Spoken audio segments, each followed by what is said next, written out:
Yo regarde Kivanok, Budapest, comme on dit en bon magyar. Les bestes sont à Budapest, les jeux de Paris sont effacés, les lames sont aiguisées, et tant pis pour ceux qui sont un peu lents à la parade. Ils se font couper en deux, même s'ils sont l'un des 11 numéro 1 mondiaux présents, même s'ils sont l'un des 7 champions olympiques à avoir remis le couvert, même s'ils sont l'un des 10 champions du monde à défendre ici leur titre. Quand on débute une Olympiade, on sait que les compteurs sont remis à zéro, avec quelques grands monstres restés au fond du placard pour un an ou plus, si manque d'affinité et de motivation, comme par exemple, en moins de 48 kilos, l'invincible japonaise Natsumi Tsunoda, laquelle n'a pas encore complètement acté sa retraite pourtant bien méritée, sans s'engager sur ce premier championnat du monde de la nouvelle Olympiade. Avec les compteurs à zéro et les absents de prestige, on joue facilement au jeu des probabilités. Tout paraît simple dans les stats. Maintenant, c'est au tour de celui qui patientait derrière. L'avenir et les titres appartiennent à... Pour ce qui concerne la France, en cette première journée, qui d'autre que la médaillée olympique et championne d'Europe Shirin Boukli en moins de 48 kilos pour atteindre enfin la grande consécration à 26 ans et pour sa 4e participation à un championnat du monde senior. Après son unique médaille mondiale senior en 2023, l'argent, battu cette fois par la grande absente Tsunoda, comme l'année suivante au jeu, on ne voyait donc qu'elle pour le titre 2025, d'autant que la sélectionnée japonaise Wakana Koga restait sur 4 défaites de rang contre elle. Chez les garçons, même facile calcul, avec de fermes espoirs jetés sur les épaules de notre vice-champion olympique des moins de 60 kg, Luka Mekidze, débarrassé du champion olympique Yeldo Smetov, retraité avoué. On attendait donc, c'était beau à voir sur le papier, le quart de finale fratricide entre les deux tricolores de cette catégorie florissante en France, le médaillé olympique Luka Mekidze contre le vainqueur du Grand Chelem de Paris, Romain Valadier-Picard. De l'excitation et un demi-finaliste assuré derrière, c'était parfait. Mais comme pour Perrette et son pot au lait fracassé en chemin, toutes ces grandes espérances ont montré de quoi elles étaient faites.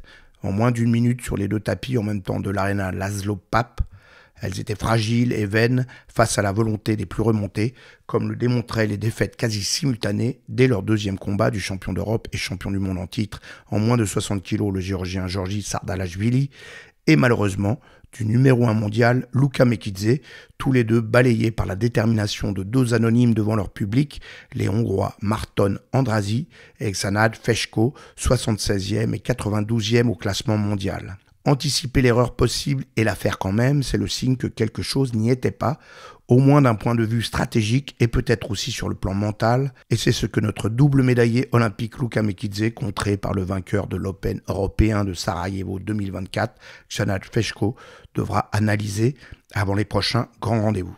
Il m'a mis en confiance, je savais qu'il était assez costaud, qu'il n'allait pas forcément attaquer beaucoup, mais justement il allait attendre que je fasse une erreur. Et ce qui est dur, c'est qu'avec les entraîneurs, on s'était dit qu'il fallait vraiment que je le sorte de ses appuis, mon adversaire, que j'attaque pas en direct parce que le match d'avant, c'est sur une contre qu'il avait gagné.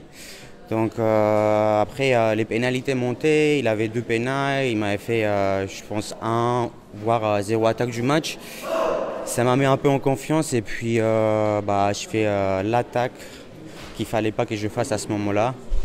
Et puis c'est tout simplement ça et puis c'est une déception, c'est vraiment dommage quoi. J'en parle beaucoup, j'y pense beaucoup à ces championnats du monde, c'est une médaille qui me manque encore dans mon palmarès et en fait par rapport à tout ce que j'ai vécu avec les médailles que j'ai dû remporter, je connais mes capacités, je sais que j'en suis capable, je sais que le mec qui vont être sur le podium aujourd'hui, je sais que je les ai déjà battus et je peux les battre encore et puis c'est ça qui est dur et puis au final j'ai pas dépassé encore ce stade d'arriver en quart et puis rester en course sur un championnat du monde.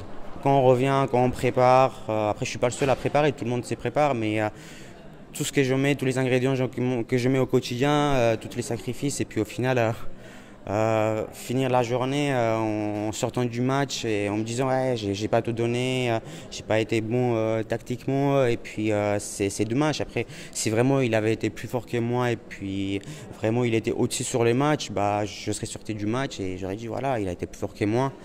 Et puis il a mérité, mais là c'est dur quoi. Je menais le match, j'avais le match dans les mains et puis au final ça tombe pas en ma faveur quoi.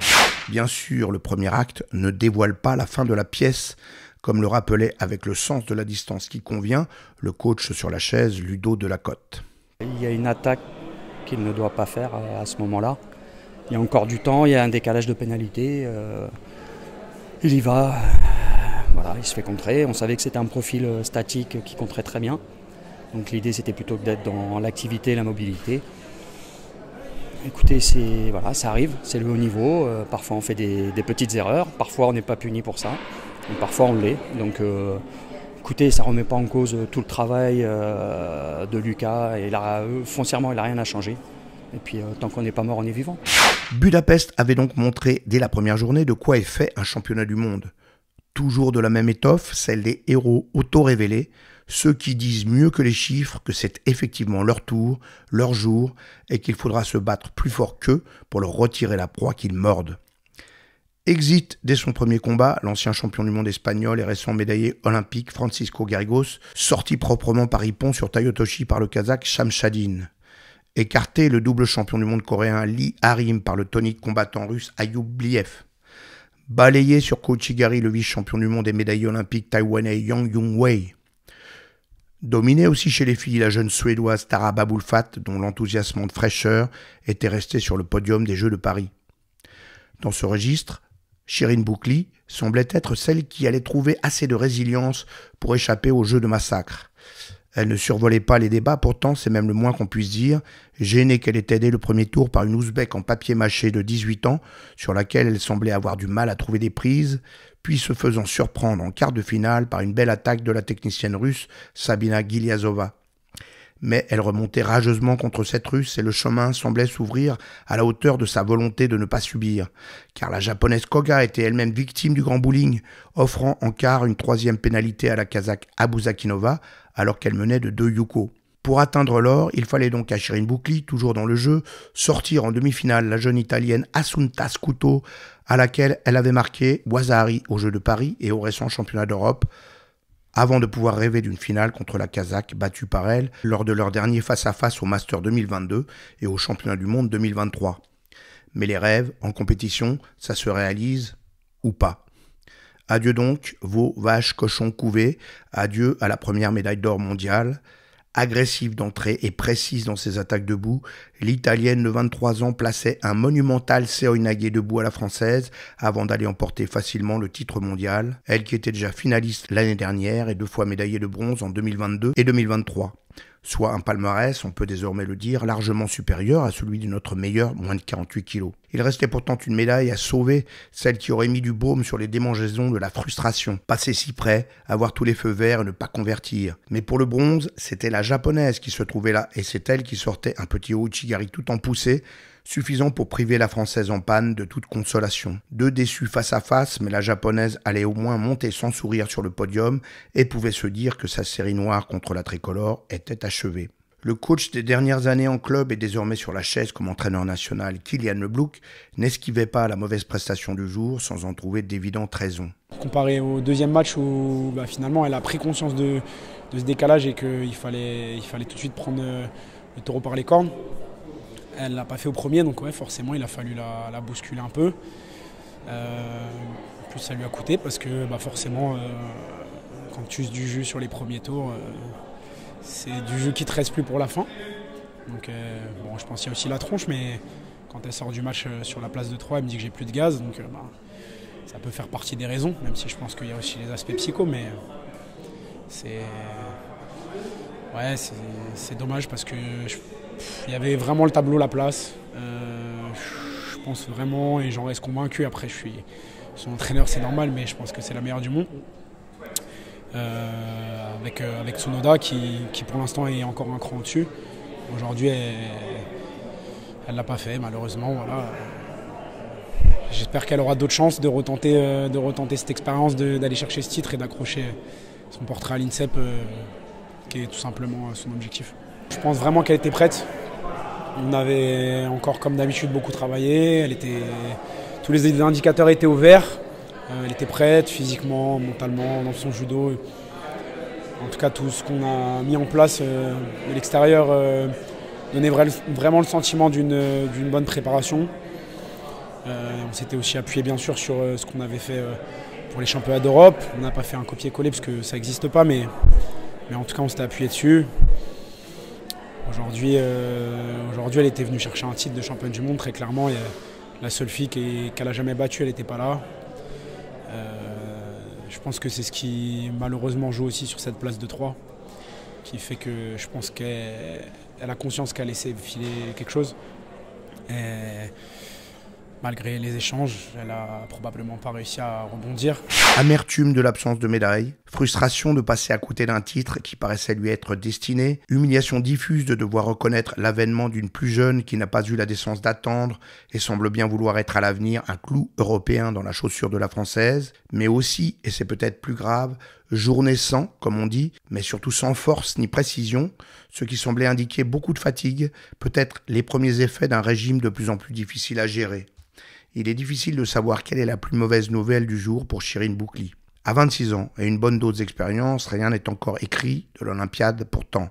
Et la Française, traversée de déception aujourd'hui, va devoir s'en convaincre demain. Je suis dégoûtée quoi.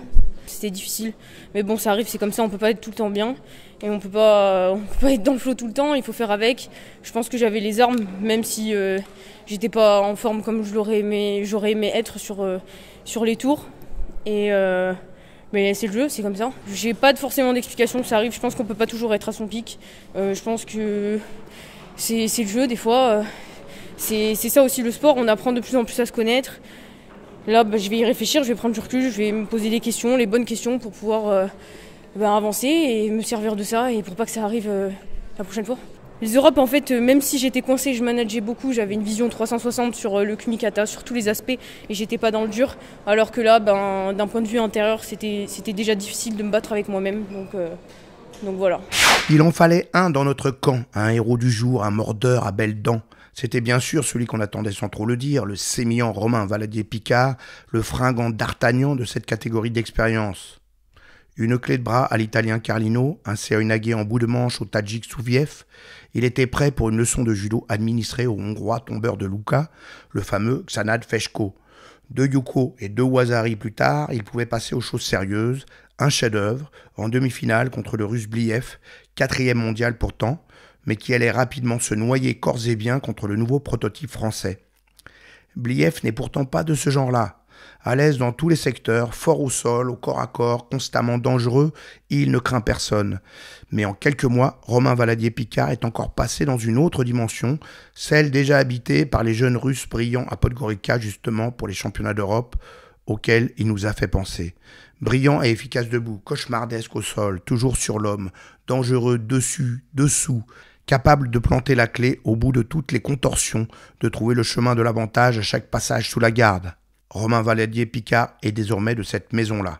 Marqué rapidement sur un compte surprenant sur lequel le jeune Français lui avait renvoyé toute la force de sa tentative de balayage, Ayoub Bliev ne voyait pas la fin de son supplice, jeté dans tous les sens et constamment harcelé au sol.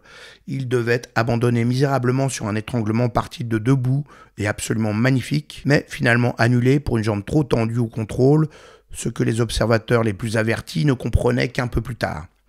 Encore une brillante interprétation du règlement, toujours capable de s'élever contre les plus belles séquences de judo. Heureusement, ce hippon changé en shido ne changeait pas le destin du combat. On ose imaginer si cela avait été le cas. Et Romain Valadier-Picard pouvait se préparer pour sa première finale mondiale senior, après avoir brillé en 2021 et 2022 en junior, comme l'italienne Assunta Scuto d'ailleurs, championne du monde junior en 2021 et finaliste en 2022.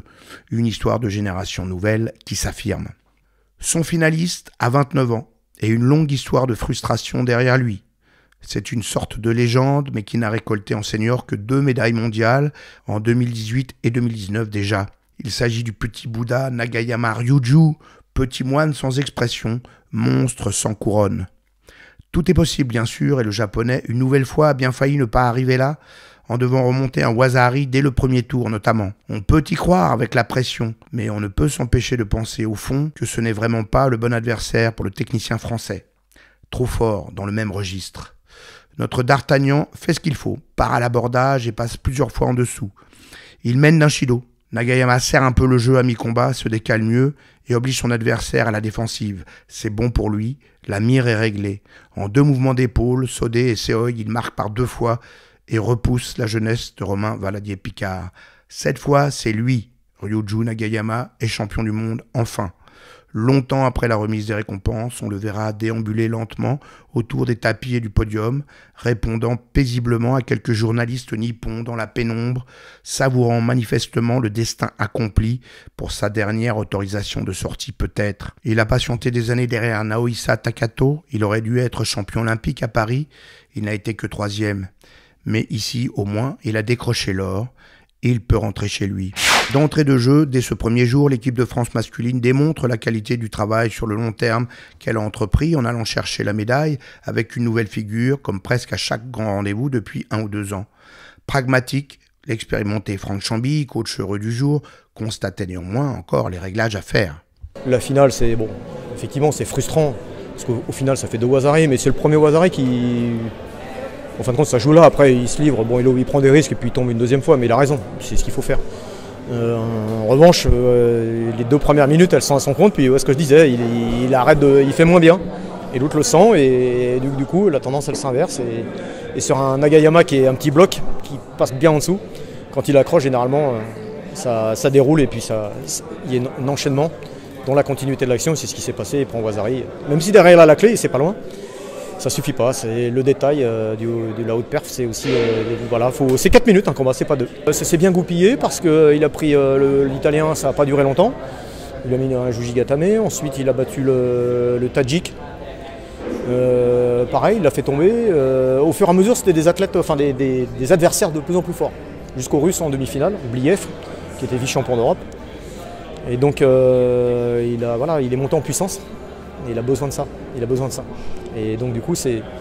Voilà, après il y avait le dernier. Et le gros morceau c'était Nagayama, mais bon voilà, ça s'arrête là, mais c'est très enrichissant pour la suite. C'est un patron, il a 22 ans, mais attention, hein, et voilà, il mène sa barre comme il l'entend, il est très réfléchi, il note tout, il est hyper investi. Ce que je disais, on est même presque obligé de le freiner dans son activité parce qu'il en ferait presque un peu trop.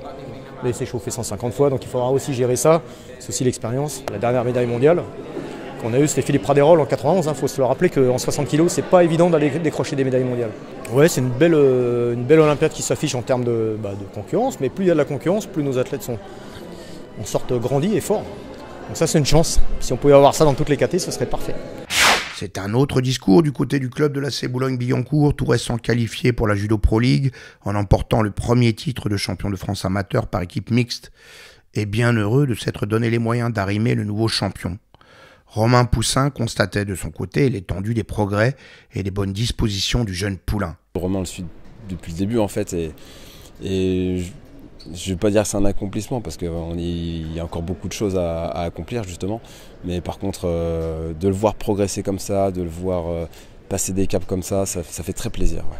Il a montré du très beau judo et surtout du judo intelligent. C'est-à-dire que même s'il s'est encore un peu parfois égaré, attaqué un petit peu trop, il est gourmand, hein, ça viendra avec le temps, mais il est généreux, c'est son judo. Mais surtout de montrer ce judo sur ce niveau de compétition, c'est ça la vraie différence avec avant.